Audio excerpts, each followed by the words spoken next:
Salut à tous, j'espère que vous allez bien. Aujourd'hui on se retrouve dans cette nouvelle vidéo DIY spéciale récup, puisqu'on va créer des éléments de déco avec pour base des objets qu'on pourrait avoir chez soi. J'ai décidé de récupérer des tasseaux de bois que j'avais utilisés pour refaire quelque chose dans ma maison et je ne les ai pas jetés du tout. Je me suis dit qu'avec ça on pouvait faire des objets de déco super sympas, donc je les ai gardés et vous allez voir qu'on peut les recycler. Et aussi avec du fil de fer qui était dans une boîte à outils. J'ai aussi recyclé un vase que vous avez pu voir dans ma vidéo de rénovation, enfin de relooking de ma chambre, la deuxième partie. C'est une Dame Jeanne. J'ai décidé de la transformer complètement pour faire une lampe avec un abat-jour également de seconde main. Donc vous allez voir qu'avec de la récup, on peut faire des éléments hyper simples mais vraiment assez design. Donc c'est parti, on va commencer. Si tu me connais pas, je suis Isnata, je fais des vidéos DIY, déco et lifestyle. Si le cœur t'en dit, tu peux t'abonner à ma chaîne, c'est juste ici en dessous de la vidéo et c'est parti. On va commencer par créer un porte-bijoux de style minimaliste. Pour ce tuto, j'ai récupéré des chutes de tasseaux de bois qui font 2 cm de largeur et je vais les couper pour qu'elles fassent 20 cm de longueur. Je place le repère pour la découpe et je vais utiliser la nouvelle Dremel 4250. Alors j'aime beaucoup la Dremel puisque comme à son habitude c'est un outil très intuitif. Celui-ci est destiné aux projets qui sont très exigeants. C'est le plus performant de la gamme, il est fourni avec 35 outils interchangeables. Pour ma création, je vais utiliser le disque à découper que je vais fixer au Dremel. Il suffit juste d'appuyer sur le cadenas, d'insérer l'outil, de visser et c'est fixé. Très important avant de découper, on n'oublie pas de mettre des lunettes, des gants et aussi un masque. J'allume l'outil électrique multifonction et avec la molette, je vais pouvoir régler la puissance qui est très sensible, donc on peut vraiment la varier en fonction du projet et de ce que l'on souhaite.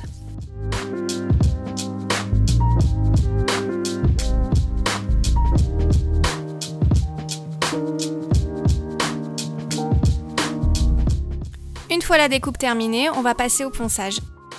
Comme vous pouvez le voir en image, l'appareil a un embout twist qui permet de changer les têtes super rapidement. Ça c'est super pratique quand on manipule plusieurs outils à la fois.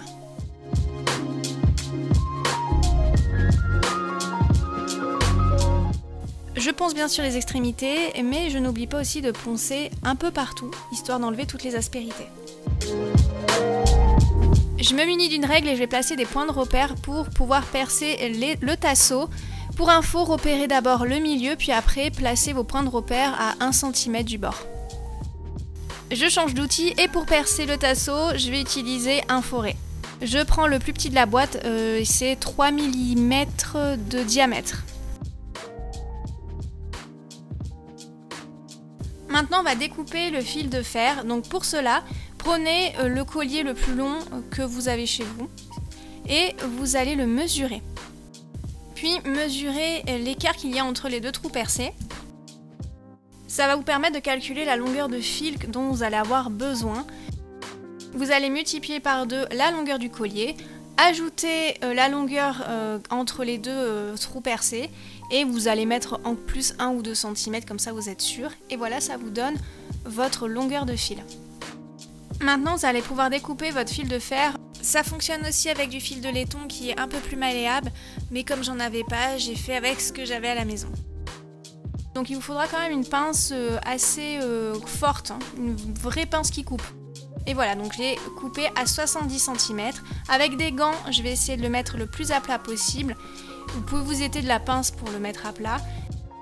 Puis avec un crayon gris, vous allez mettre des points de repère pour situer où se trouvent les ouvertures, les trous. Et sur ces points de repère, vous placez la pince et vous allez plier vers le bas.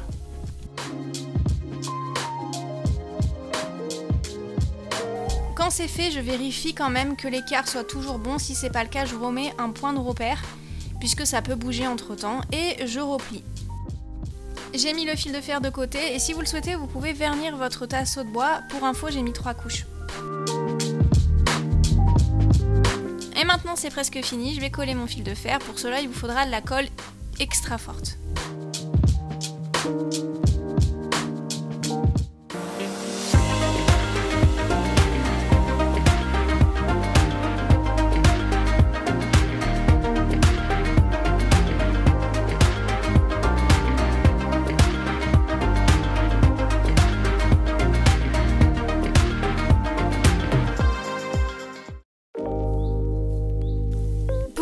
deuxième DIY, on va créer une lampe en mélangeant ces deux styles. Pour cela, j'ai récupéré un vase d'Amjan que vous avez vu dans une de mes dernières vidéos, donc je vous mettrai le lien en haut à droite.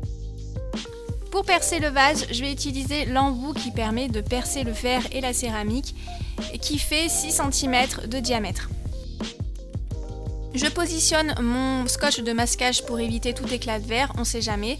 Je vais placer mon vase sur des chiffons et je vais mettre un peu d'eau sur le scotch.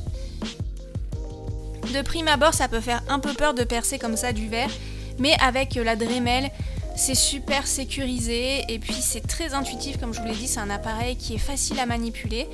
Pour percer efficacement du verre, il suffit juste de poser l'embout sur le verre et de faire des petits mouvements rotatifs petit à petit. Entre temps, rajoutez un petit peu d'eau et continuez jusqu'à ce que vous ayez entièrement percé le vase.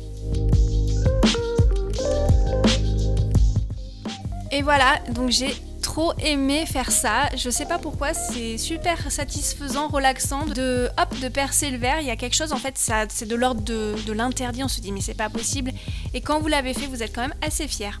Donc toujours mon même mélange pour peindre mon vase, c'est à part égale de la peinture avec du bicarbonate de soude pour lui donner un peu de texture. Et on recouvre le vase avec ce mélange de haut en bas, on n'hésite pas à en mettre. Pour info, j'ai mis 3 couches.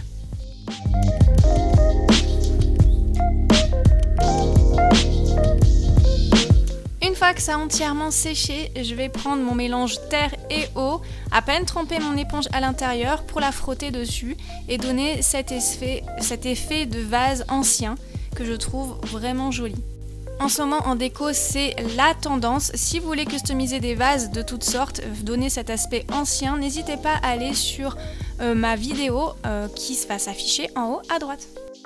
Et voici le résultat. Moi j'adore ce style, je pourrais en faire des tonnes et des tonnes. Et maintenant on va monter le kit à douille pour transformer ce vase en lampe. Donc je vous renvoie au manuel d'instruction qu'il y a dans votre kit. Parce que je pense que bien que ce soit tout le temps la même chose en électricité, il y a quand même des différences en fonction du modèle.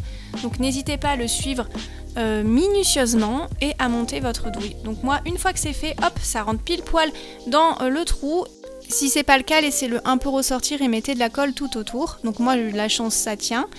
Et je vais mettre une ampoule, l'abat-jour et c'est terminé.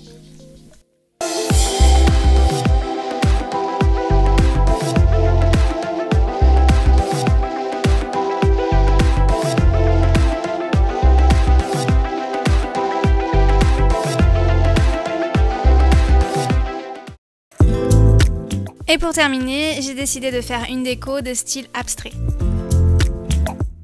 Je vais prendre 500 g de pâte autodurcissante, je vous mettrai le lien en barre d'infos, et je vais façonner une boule que je vais plus tard aplatir.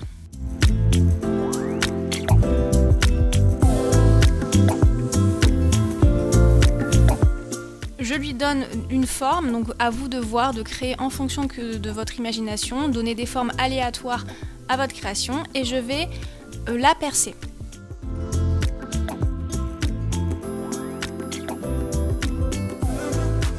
Avec un peu d'eau, vous allez frotter et adoucir les contours et une fois que c'est terminé, que vous êtes satisfait, vous laissez sécher environ 48 heures. Si vous le mettez sur un chauffage, ça ira un peu plus vite. Quand ça a bien séché, je vais prendre la Dremel, je vais y mettre l'outil de ponçage et je vais agrandir l'ouverture. Après, c'est libre à votre imagination, faites comme vous souhaitez, une petite ouverture, une grosse. Je vais rendre la base plus plate pour pouvoir coller en fait ma création sur son support facilement. Et voici ce que ça donne. Pour les finitions, n'hésitez pas à poncer légèrement avec du papier de verre. Toujours avec mon mélange bicarbonate et peinture, je peins entièrement ma création. Sur le même modèle que le premier DIY, je prends un bout de tasseau, celui-ci est un peu plus large et je vais le découper.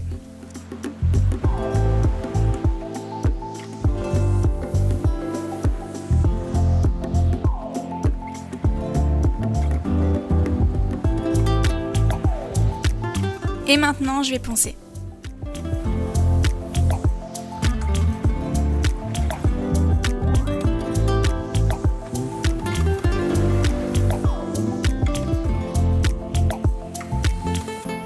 Je fais la même chose de l'autre côté. Et bien sûr, j'hésite pas à poncer sur toutes les faces du rectangle en bois pour enlever toutes les aspérités. Il ne reste plus qu'à le peindre, à laisser sécher, puis à coller la création dessus.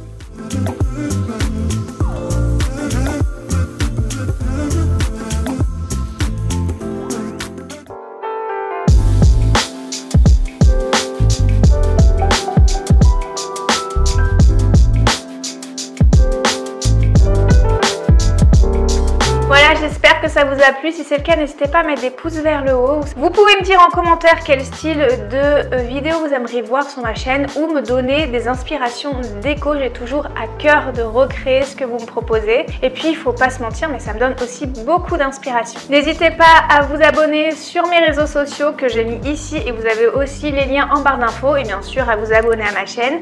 Je vous dis à bientôt. Allez, ciao ciao.